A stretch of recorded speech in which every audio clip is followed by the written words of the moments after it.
Vào những năm cuối thời nhà Tần, cục diện hỗn loạn, quân hùng khắp nơi tranh giành thiên hạ. Đúng lúc ấy Hàn Tín bước lên vũ đài. Chỉ trong vòng 5 năm đã bình định Sơn Hà, một lần nữa thống nhất Trung Nguyên. Nhà Hán có thể làm chủ Giang Sơn, công lao đều thuộc về Hàn Tín. 1. Bỏ Sở theo Hán. Sau Hồng Môn Yến, Hạng Vũ dẫn chư hầu tiến vào Hàm Dương.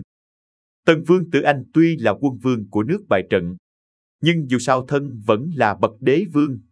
Hạng Vũ không những không trọng đãi Tử Anh đúng mực, ngược lại còn cho giết chết Tử Anh và tất cả vương tộc, tôn thất cùng đại thần của nước Tần.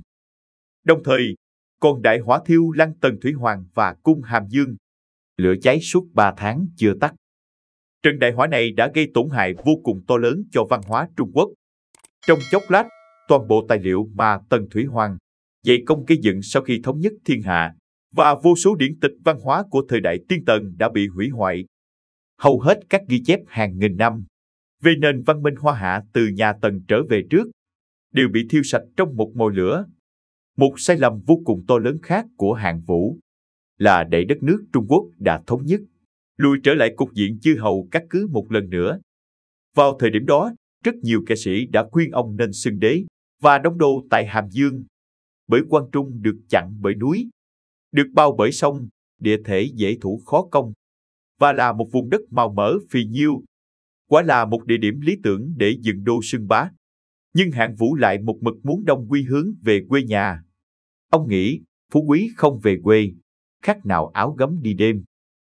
Cuối cùng, Hạng Vũ khăng khăng phân đất phong hầu, bãi bỏ hoàn toàn chế độ quản lý và trung ương tập quyền của nhà Tần, lập ra 18 vương chư hầu. Bản thân ông cũng là Sở Bá Vương, có quyền lực tương đương với hoàng đế. Lúc này, Hạng Vũ đang ở đỉnh cao huy hoàng.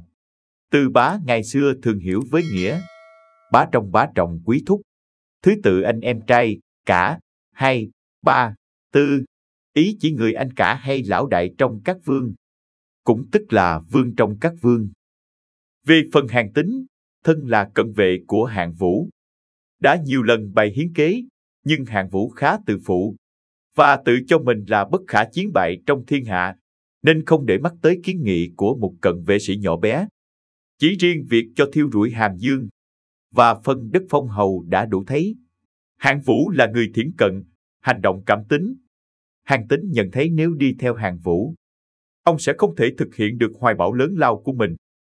Bởi vậy, sau khi phân tích lần lượt 18 chư hầu, cuối cùng ông đã hướng mắt vào Hán Trung Vương Lưu Bang. Vào năm đầu Hán Cao Đế, tháng 4 năm 206 trước công nguyên, các vương chư hầu sau khi nhận phân đất phong hầu, đều thi nhau bãi binh dựng nước. Hạng Vũ cũng áo gấm hồi hương, vui mừng trở về Bành Thành làm Tây Sở Bá Vương. Nhưng Hạng Vũ vẫn không yên tâm về Lưu Bang, nên đã không phong Lưu Bang làm quan Trung Vương theo đúng giao ước, mà lại kiềm hãm ông ở Hán Trung, Ba Thục, nhằm hạn chế ông phát triển lực lượng. Vào thời nhà Tần, vùng đất Ba Thục vẫn còn chưa khai phá, là nơi rừng thiên nước độc, nghèo khó hoang tàn. Tội nhân thời Tần đều bị lưu đày đến đó, tư trị thông giám, quyển chính, nhưng nó vẫn thuộc về đất Quang Trung. Bởi vậy, việc phong đất Ba Thục cho Lưu Bang cũng có thể coi là Hạng Vũ không làm trái giao ước. Còn những vùng đất màu mỡ của Quang Trung được phân cho 3 vị tướng Tần là Chương Hàm, Tư Mã Hân và Đổng Tiễn, hình thành thế bao vây đối với Lưu Bang, chặn đứng con đường Lưu Bang tiến quân vào Trung Nguyên. Lưu Bang vô cùng căm phẫn nhưng lực bất tòng tâm. Hạng Vũ chỉ cho phép ông dẫn theo 3 vạn binh mã. Đại thần dưới trướng chỉ có Tiêu Hà được tính là hiền tài trị quốc. Mưu sĩ Trương Lương vốn là người nước Hàn, lúc đó đã đang phò tá Hàn Vương Thành.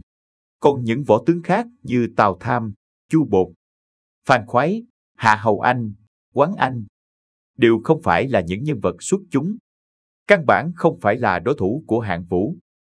Bởi vậy nếu như đối chọi, nhất định là trăm chiến trăm bại. Lưu Bang chỉ có thể bấm bụng nhẫn chịu, dẫn quân Tây tiến vào Hán Trung. Đúng lúc này, Hàn Tín lặng lẽ rời khỏi Hạng Vũ, gia nhập đoàn người của Lưu Bang tiến vào Hán Trung. Từ đây, vận mệnh của hai nhân vật lịch sử, Lưu Bang và Hạng Vũ này đã thay đổi, và cũng chính là thay đổi chiều hướng phát triển của lịch sử. 2. Liễu ám hoa minh. Sạn đạo Tân Lĩnh là đường làm bằng cọc gỗ lát ván, chạy men theo những vách núi và bờ vực chênh vênh, là độc đạo dẫn từ Quan Trung đến Hán Trung. Trước khi chia tay thấy Lưu Bang đang lâm vào tình cảnh bất lợi, Trương Lương đã đề nghị ông hãy thiêu hủy toàn bộ những sạn đạo mà họ đã đi qua.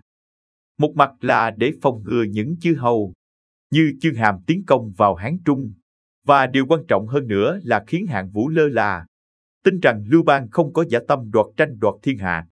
Nhưng mặt khác, điều đó cũng khiến bản thân Lưu Bang bị phong bế hoàn toàn ở đất Thục. Nếu không có kỳ mưu diệu kế gì, thì có khả năng sẽ già ở Hán Trung. Lưu Bang không còn lựa chọn nào khác, chỉ có thể trước hết giữ cho bản thân bình an, rồi mới tính đến những phương kế khác.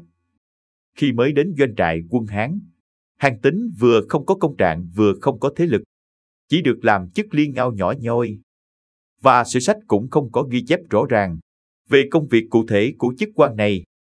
Với chức vị thấp kém như vậy, làm sao Hàn Tín có thể có cơ hội để thực hiện hoài bão to lớn của mình đây? Đã vậy, ngay vào lúc Hàn Tín đang cảm thấy vô cùng chán nản, thì lại vi phạm quân pháp mà sắp bị xử tử.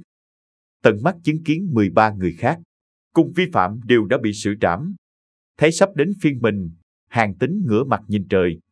Vừa hay trông thấy Hạ Hầu Anh đi ngang qua, bèn lớn tiếng nói: Hán vương chẳng phải muốn có được thiên hạ ư?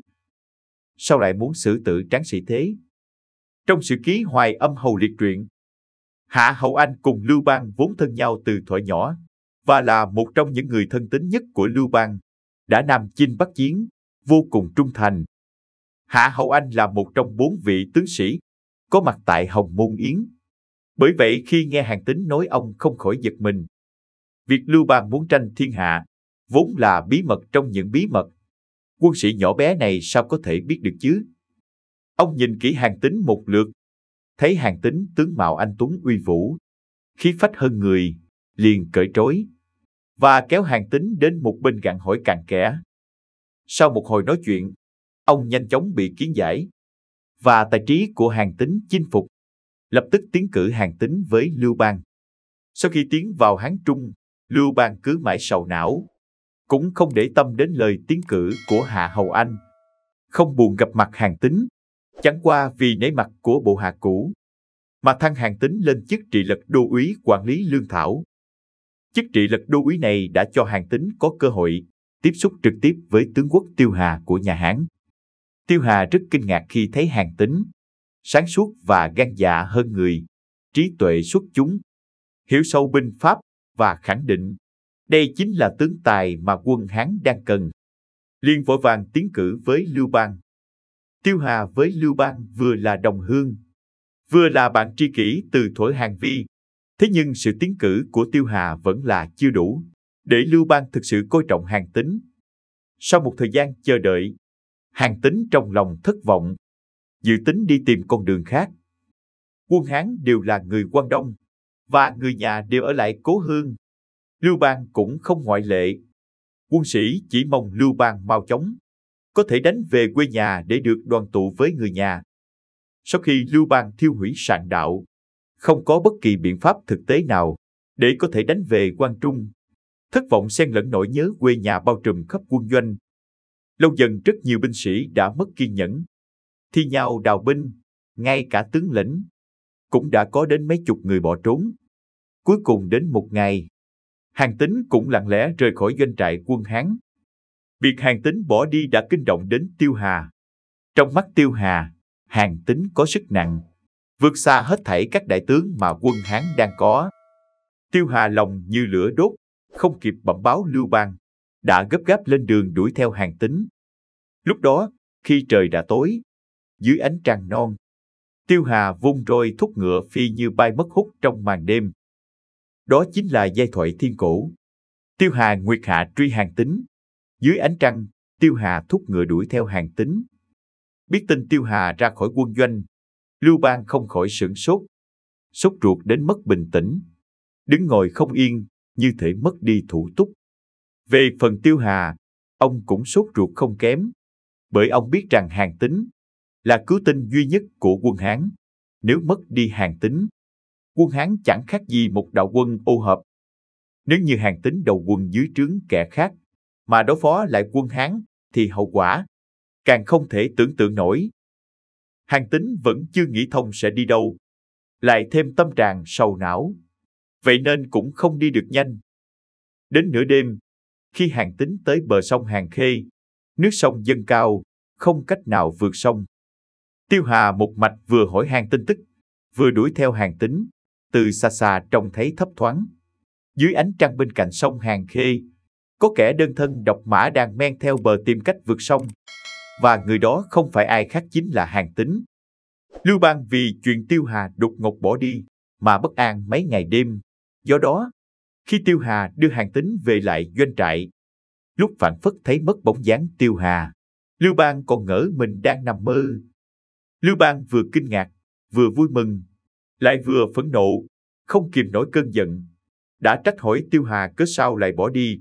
Lưu Bang không tin rằng Tiêu Hà vì đuổi theo Hàn Tín mà vội đi không nói lời từ biệt. Văn hỏi tại sao mỗi ngày ở đây đều có vài chục hoặc cả trăm binh sĩ bỏ trốn. Chỉ tính riêng tướng lĩnh trốn đi cũng đã hơn mấy chục người. Hà cớ gì người khác bỏ trốn thì không đuổi theo, mà lại cứ đuổi theo Hàn Tín. Lúc này Tiêu Hà nói rằng các quân nhân khác đều thuộc hạng người bình thường. Họ đi hay ở cũng không quan trọng. Còn Hàn Tín lại khác, là kỳ tài thiên hạ vô song. Nếu Lưu Bang muốn cả đời an phận làm vương ở Hán Trung, thì chẳng cần Hàn Tín làm gì. Nhưng nếu muốn xây dựng nghiệp đế vương, không có Hàn Tín phò tá thì không được. Nghe đến đây, Lưu Bang không thể không nhìn kỹ Hàn Tín lại lần nữa. Sau một hồi trầm ngâm suy nghĩ, Lưu Bang đồng ý đề bạt Hàn Tín làm tướng quân. Tiêu Hà quả quyết rằng chức vị tướng quân vẫn là thiệt thòi cho bậc kỳ tài như Hàn Tín. Cuối cùng Lưu Bang bất đắc dĩ, để Hàn Tín làm đại tướng quân và cho triệu kiến Hàn Tín, xem người này rốt cuộc tài giỏi đến mức độ nào. Tuy nhiên, Tiêu Hà lại không đồng ý, nói rằng bậc đại tướng quân mà hô tới quát luôn như vậy thì thật thiếu tôn trọng, cần phải dựa theo khuôn phép, chọn ra ngày lành hoàng đạo, trai giới tắm gội, lập đàn sắc phong mới tỏ rõ được thành ý. Video của chúng tôi đến đây là kết thúc. Cảm ơn tất cả các bạn đã quan tâm tới xe hay V88 và theo dõi video của chúng tôi. Đừng quên like, share và đăng ký kênh nhé. Đặc biệt đừng quên bật chuông để theo dõi những video nhanh nhất. Một lần nữa xin cảm ơn tất cả các bạn.